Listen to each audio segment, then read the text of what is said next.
Brought to you by Biz Analyst by Khata Book. ना computer ना file, अब tally data on mobile बिज analyst के साथ।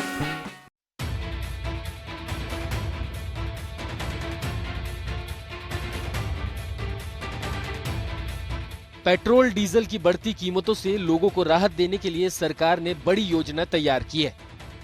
इसके तहत आने वाले कुछ दिनों तक इनकी कीमतें स्थिर बनी रहेंगी।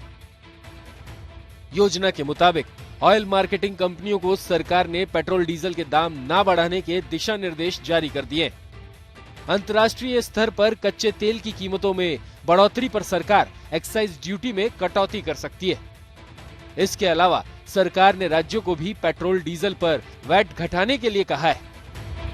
It said all non-essential. हाल ही में पेट्रोलियम मंत्री हरदीप सिंह पुरी ने ईंधन की बढ़ती कीमतों के लिए अंतर्राष्ट्रीय बाजार में कच्चे तेल के बढ़ते दाम को जिम्मेदार बताया था। उन्होंने दुनिया के दूसरे देशों के मुकाबले भारत में पेट्रोल डीजल में कम बढ़ोतरी का भी दावा किया था, लेकिन साथ ही उन्होंने भरोसा दिया था कि जनता को सस्ती कीमतों पर ईंधन उपलब्ध कराने की कोशिश की जाएगी।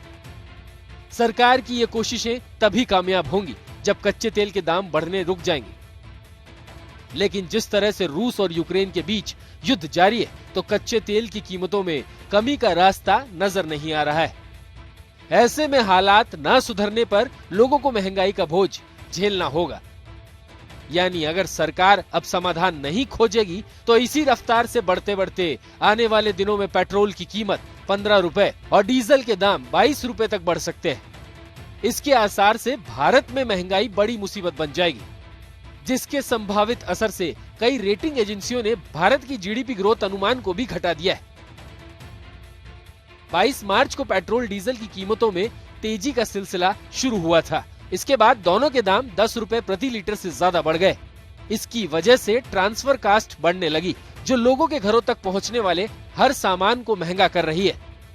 किसानों की खेती की लागत बढ़ गई है और एमएसएमई का उत्पादन घट गया है। यानी अब सरकार को किसी भी तरह इस तेजी को रोकना होगा, वरना आर्थिक रिकवरी की रफ्तार एकदम सुस्त पड़ सकती है।